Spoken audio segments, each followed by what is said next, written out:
Halo semuanya, pada kesempatan kali ini, sebagai lanjutan dari materi pengantar ilmu hukum sebelumnya, maka kali ini kita akan membahas satu topik dasar dalam kajian pengantar ilmu hukum, yaitu tentang hukum dan masyarakat. Nah, di dalamnya kita akan juga membahas tentang bagaimana hukum sebagai kaidah dan bagaimana hukum dalam hubungannya dengan moral. Terkait dengan yang pertama, yaitu hukum dan masyarakat, maka saya mengutip Cicero, seorang ahli filsafat hukum Romawi, di mana beliau menyebut bahwa di mana ada masyarakat, maka di situ pasti ada hukum. Istilah Latinnya ubi societas, ibi ius. Nah, penegasan Cicero ini nampaknya dimulai dari fakta bahwa antara hukum dan masyarakat tidak dapat dipisahkan. Nah, oleh karena itu, maka di dalam masyarakat memang selalu dibutuhkan entitas yang bisa mengatur, yakni hukum. Jadi instrumen yang bisa membantu masyarakat untuk mengatur masyarakat, yaitu adalah hukum. Nah, hukum dalam konteks kehadirannya ini memang sesuatu yang dibutuhkan untuk menjalankan kehidupan masyarakat. Nah, masyarakat menjadi tempat dari berlakunya suatu hukum.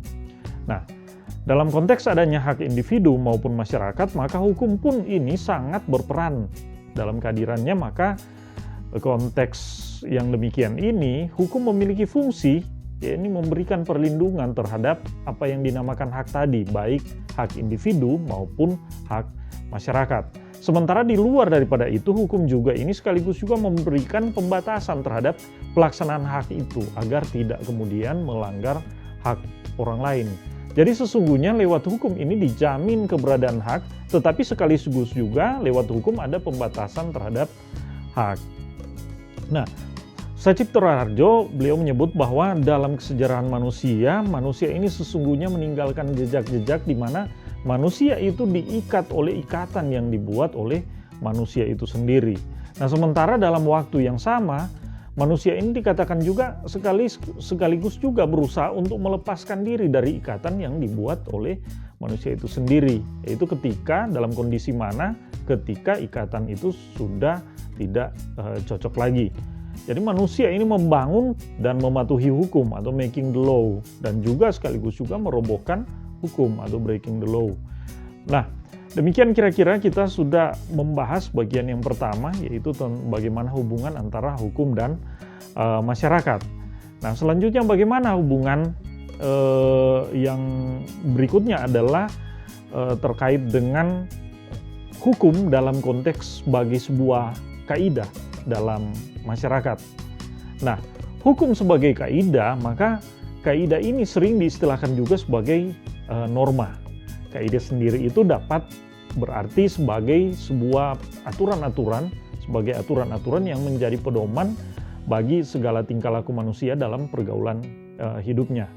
Nah, dapat dikatakan di sini bahwa kaidah ini adalah merupakan petunjuk hidup yang harus diikuti. Sementara substansi kaidah pada umumnya ini adalah berisi tentang perintah maupun larangan. Nah, perintah ini adalah berkaitan dengan sesuatu yang baik yang harus dilakukan. Sementara larangan ini terkait dengan apa yang diperbolehkan, yang tidak diperbolehkan untuk dilakukan. Nah, secara umum yang berlaku dalam masyarakat yang kita kenal ialah ada 4 jenis kaidah, yaitu yang pertama kaidah agama, di mana kaidah ini merupakan standar pedoman aturan kehidupan manusia yang berasal dari Tuhan, yang biasanya umumnya tertuang dalam ajaran agama-agama. Nah, yang kedua ialah kaidah kesopanan. Kaidah ini akan terkait dengan standar terhadap apa yang patut dan yang pantas yang dapat dilakukan di dalam masyarakat. Yang ketiga ialah kaidah kesusilaan. Kaidah kesusilaan ini akan terkait dengan keberadaan manusia dalam konteks kehidupan pribadi, hati nurani yang dalam konteks ini adalah yang berbicara di situ. Sementara yang terakhir ialah tidak lain adalah kaidah hukum. Kaidah hukum ini ya isinya ya tidak lain ialah peraturan-peraturan yang dibuat oleh masyarakat itu sendiri, baik secara tertulis maupun tidak tertulis. Jadi dibuat dan diberlakukan oleh dan untuk masyarakat. Nah, sampai di sini demikian kita sudah bahas juga secara ringkas dalam poin-poin pokok yang terkait dengan hukum sebagai kaidah dalam masyarakat. Di bagian yang terakhir ini mari kita bahas tentang bagaimana hubungan antara hukum dan moral. Ringkasnya bahwa berdasarkan kajian kesejarahan, maka antara hukum dan moral ini sesungguhnya bukan merupakan dua hal yang terpisah antara satu dengan yang lain, namun merupakan sebuah hal yang menyatu dalam konteks hukum Tuhan. Nah, kehadiran agama-agama di dunia yang memuat ajaran hukum paling tidak sebenarnya sudah menampakkan adanya kesatuan terhadap hubungan antara hukum dan moral. Jadi keberadaan hukum dalam pengertian ada aturan-aturan yang kompleks dan beragam sifatnya pada sebuah kelompok masyarakat. Sebenarnya hanya ada dalam konteks ketika masyarakat itu telah berkembang dari masyarakat yang sederhana menjadi sebuah masyarakat yang kompleks. Namun pada masyarakat yang sederhana harus diingat bahwa patokan-patokan moral terkadang sudah cukup untuk membuat masyarakat itu dapat hidup teratur dan tertib. Nah, terkait dengan hubungan antara hukum dan moral, kita dapat rujuk misalnya dari pendapat Sudikno Mertokusumo. Beliau menjelaskan bahwa antara hukum dan moral itu ada perbedaan yang terkait di dalamnya ada dari sisi tujuan, isi, asal cara menjamin pelaksanaan maupun daya kerjanya. Nah, perbedaan yang pertama itu misalnya dalam konteks hal tujuan. Dan terkait dengan konteks ini maka moral itu memiliki tujuan untuk menyempurnakan manusia sebagai individu. Sementara tujuan daripada hukum ialah untuk ketertiban masyarakat, untuk bagaimana masyarakat itu bisa tertib.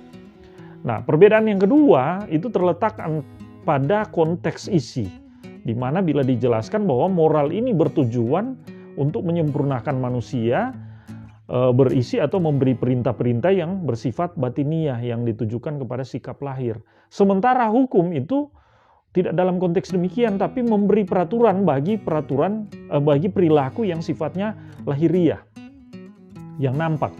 Nah, sementara itu terkait dengan asalnya, maka moral ini sesungguhnya memiliki sifat yang otonom, berbeda dengan hukum yang sifatnya heteronom. Hal berikutnya ialah terkait juga dengan cara menjamin pelaksanaannya. Perbedaannya ialah dalam moral tidak ada hal yang sifatnya paksaan. Perintah moral itu umumnya dilakukan dengan atau dilaksanakan dengan sesuatu yang sifatnya sukarela. Sementara dalam hukum ada pelaksanaannya, yaitu ada unsur paksaan yang memiliki sifat wajib. Nah, berikutnya ialah perbedaannya terkait juga ialah dalam konteks daya kerja daripada moral dan hukum. Hukum punya daya kerja yaitu memberikan hak dan kewajiban yang bersifat normatif dan atributif. Sementara untuk konteks moral, maka hanya membebani manusia dengan kewajiban-kewajiban semata yang bersifat normatif. Perbedaan ini merupakan jabaran dari yang namanya perbedaan dalam konteks tujuan. Nah, hukum dalam kehadirannya ini memiliki tujuan pokok, yakni adanya tatanan kehidupan bersama yang hadir untuk manusia dengan kewajiban demi manusia lain. Sementara dalam konteks moral berupaya menghadirkan manusia yang taat terhadap aturan sebagai individu demi manusia itu sendiri. Nah, di situ letak perbedaannya dalam konteks tujuan. Nah, hukum dalam konteks kehadiran itu sebenarnya tidak bisa lepas dari moral. Apa yang dijalankan hukum itu idealnya adalah merupakan hal yang bersumber dari prinsip ajaran moral. Jadi hukum berjalan dari apa yang diturunkan dari moral dalam konteks sebagai sebuah kaidah. Jadi apa yang diatur oleh hukum dapat dikatakan dengan demikian ini merupakan hal yang diatur juga oleh moral. Nah, hukum dan moral sama-sama mengatur misalnya tingkah laku manusia agar berjalan ideal. Nah, sampai di sini maka sekian dulu pembahasan kita untuk sebuah topik yang sangat penting, yaitu tentang hukum dan masyarakat, yang di dalamnya kita juga sudah membahas tentang hukum sebagai kaidah dan hukum dalam hubungannya dengan moral. Semoga bermanfaat.